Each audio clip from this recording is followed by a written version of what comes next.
What is up, Eastern Oregon? This is Dazzy with EOAlive Sports, and today we're going to take a little dive into EOU track and field.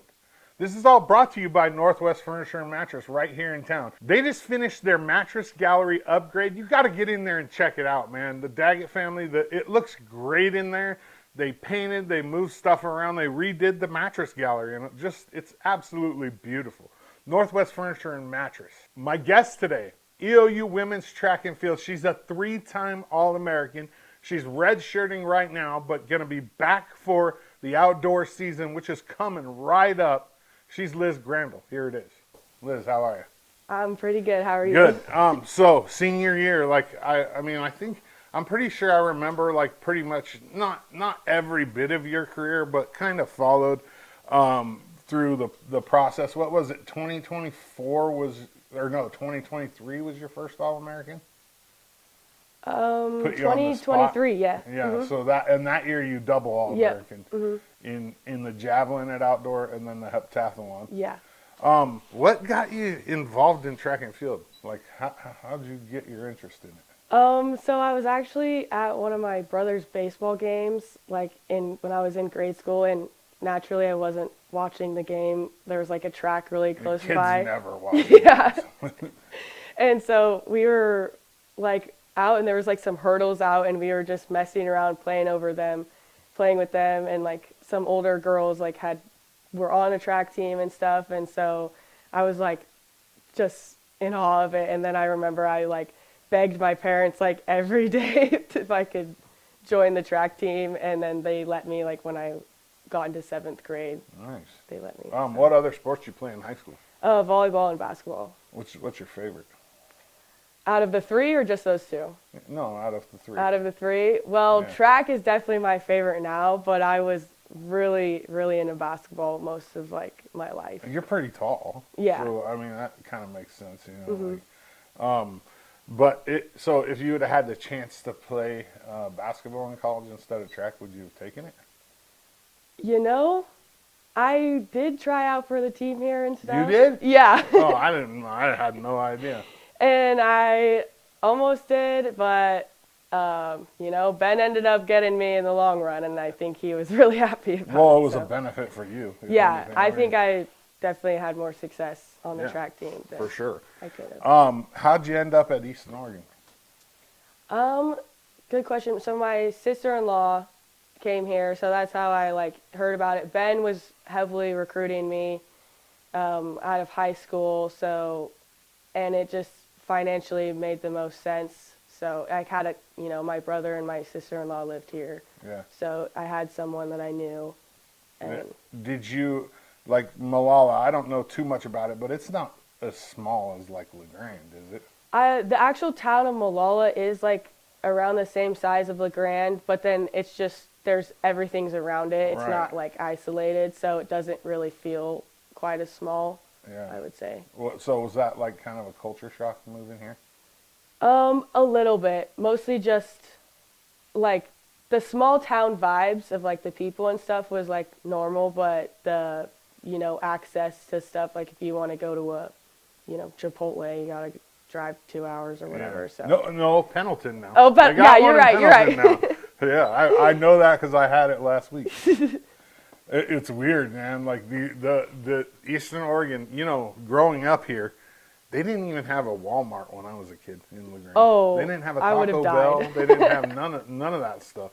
All that was out there was a shopping cart. Back really? In the day. Yeah, it was definitely. And I moved here when I was 12 from San Diego, so that was culture shock city. Going from a big city to whoa, I come here, I'm the only kid in 5th grade that has both of my ears pierced. Nobody in Eastern Oregon had both their ears pierced, and everybody did in California at the time. So it was a weird, definitely, it was fun. The town pariah.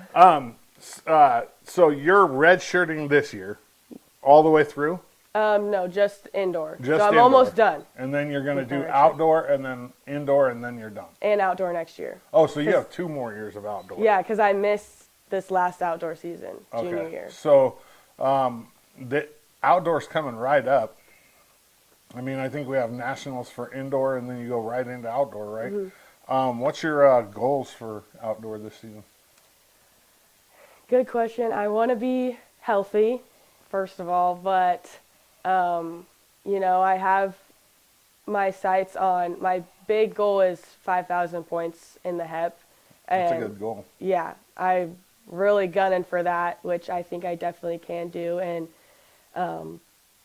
just see really what I'm capable of because I feel like I was just scratching the surface of it last year before I got hurt, and so I didn't know if I could have the chance to be back, but I'm back and I'm here, so I really want to be able to actually prove what I can do. So, is it ACL injury? Yeah.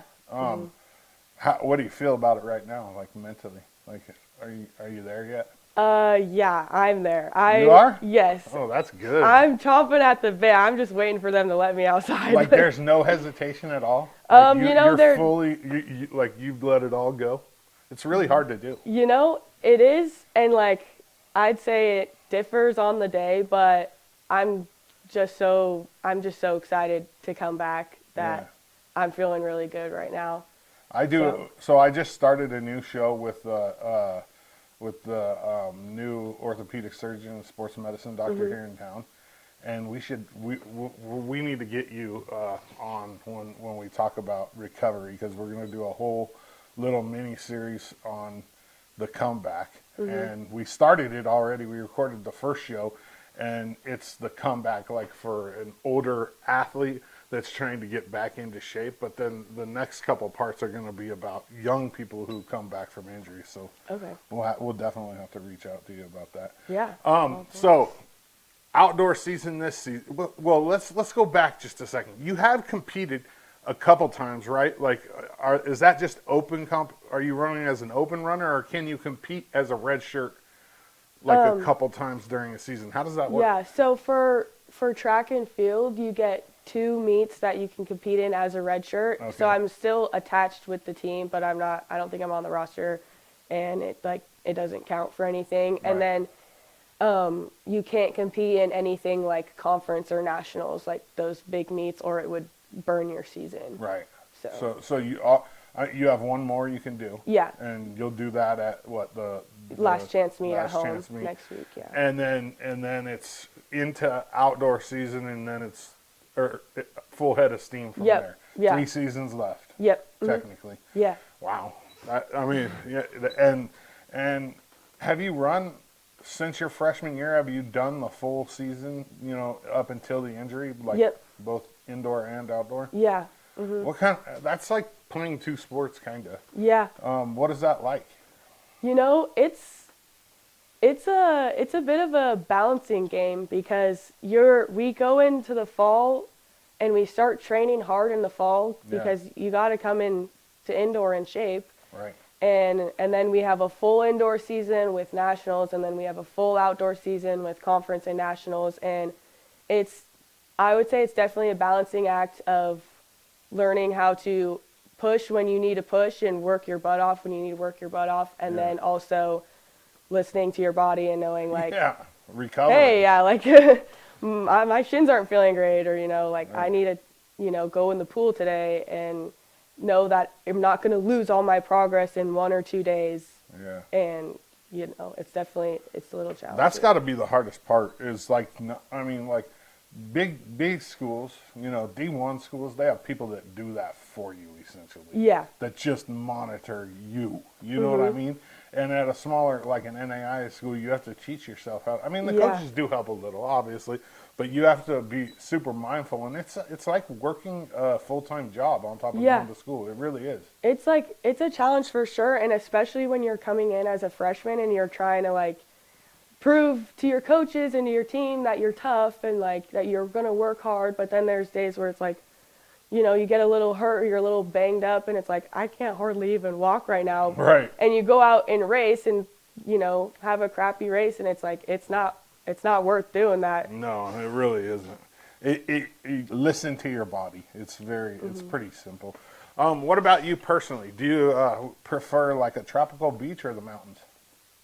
The beach. Yeah, me too. Yeah. 100%. I need some sunshine. I'm like a lizard. Man. I need sunshine all the time.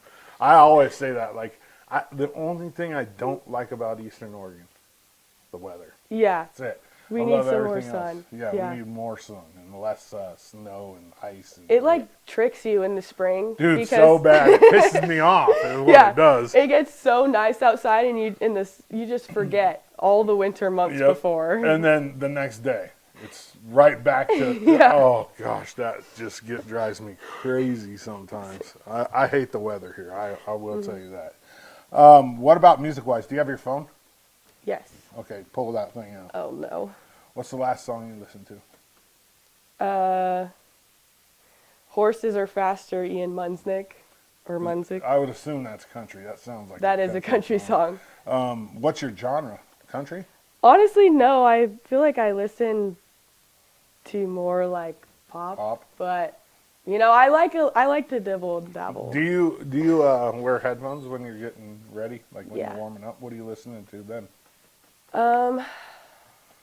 You know the soundtrack? Okay, this is stupid. You know the soundtrack to the Spirit movie? I mean, it's the horse movie. Yeah. Yeah, I've heard some of the songs. Yeah. That's your go-to? That's not, well, every once in a while you gotta turn some of that on. It gets you pumped up. Okay. I mean, it kind of connects, horses, they're fast. And yeah. I mean, yeah. What about pineapple on pizza, yes or no? You know, I'm not like super against it, but I wouldn't pick it. You're not ordering it. I wouldn't order it, but I'm not one to complain if it's put in front of me. What is your order like for a pizza? What are you getting on it? Oh, chicken parmesan with like artichokes. Pretty good. And bacon. I could do without the bacon. Well, I mean, I'm just talking, that's how it comes. If you would just order the chicken bacon artichoke from Papa Murphy's or whatever. You like the white sauce, though? Mm-hmm. Yeah, me too. I prefer white sauce over red sauce. That's a good... If you could have any meal on the planet, whether it's like mom's cooking, grandma's cooking, dad's cooking, restaurant, what are you having? Oh, any meal. This is a tough one. There's a lot to consider here. Yeah, there is. There really is. What's your favorite go-to food? Okay. K-House makes, they make some really bomb taco soup. Really? Yeah. Oh. Like, the things I would do for that soup. So is it like, do you put like tortilla chips on the bottom and then the soup and then like maybe some cheese on top? I put the chips on the top and then you can like, also kind of dip them, like. Is it chicken or is it like it's beef? It's like beef in there and beans and I don't know, cold concoction. That sounds good. I like anything taco. It's like tacos are hard to beat. There's this like taco truck back in Malala, and it looks a little sketchy, but of course, it's a roach cook. Yeah, I mean that's what it's so good. Like me and my cousin, we go there like every day. They have one in Pendleton called Chimu's, and I will literally drive over there just to get taco. I'll drive 2 hours to get lunch. Yeah, it's legit. It's hard to find, like, being from Southern California for me, like, it's really hard for me to find authentic Mexican food in Oregon. Like, there's just not a lot. Even Mexican restaurants are pretty Americanized when it comes to their food. So, like, when I find a place that's, like, very Mexican food, I kind of stick with it because I just like going there every time. I like heat. I like, you know what I mean? I just like that kind of stuff. What about if you had to choose one or the other? 5 years in prison or 10 years in a coma?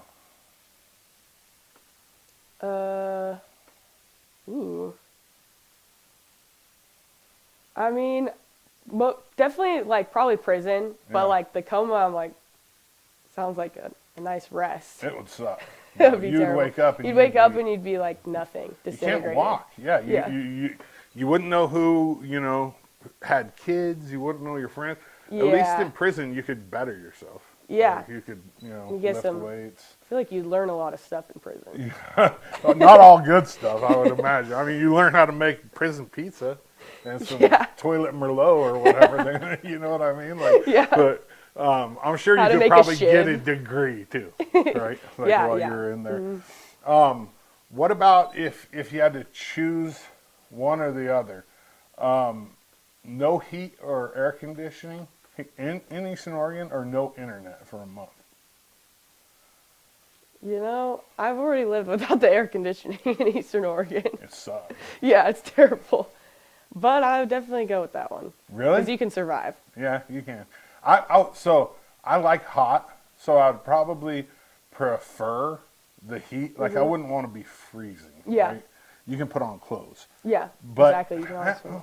I think I could probably give up the. Well, I don't know. I'll say I would give up the internet, but I don't know if I really could. Because, like, without the internet, it's crazy how much it controls. And how do you stay, like, connected with You your family and don't. stuff? Well, you know, when I was your age, I probably got my first cell phone when I was your age. So, 1998 probably was my first cell phone ever. I was probably like a sophomore in college. Yeah. And it was a little flip phone with a pull-out antenna, Motorola, you know.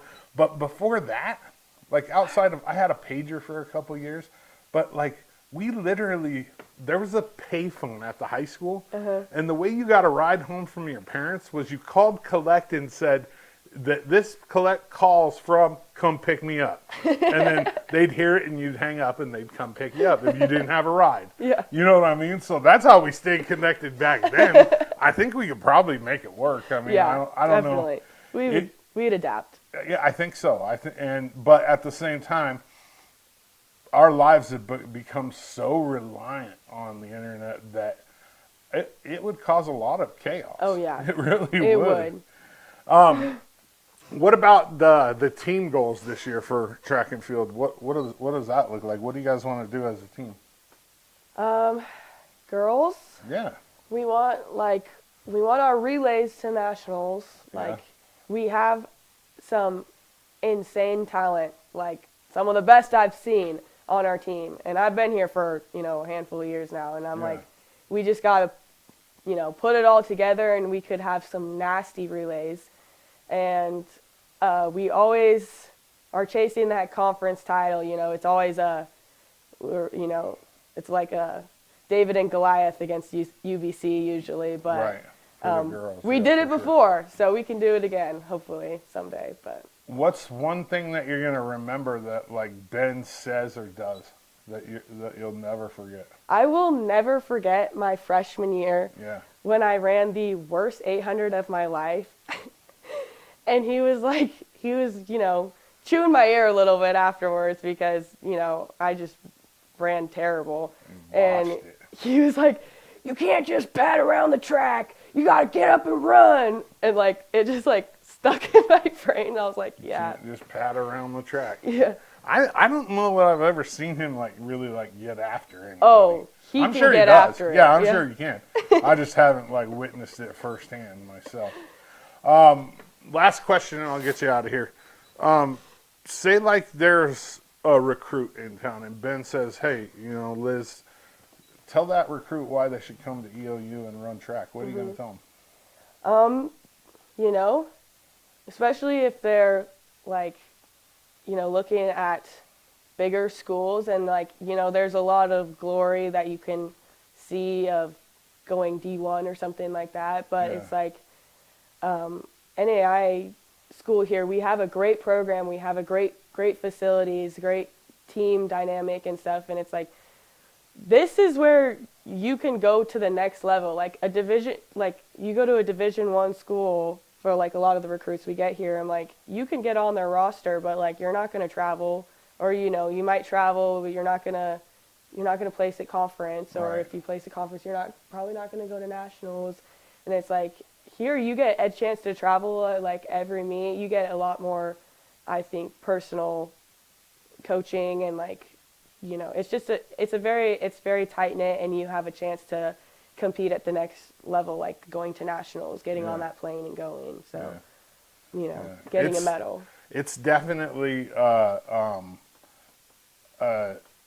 appropriate place to start for most people. Yeah, I think. And you can build on it too here.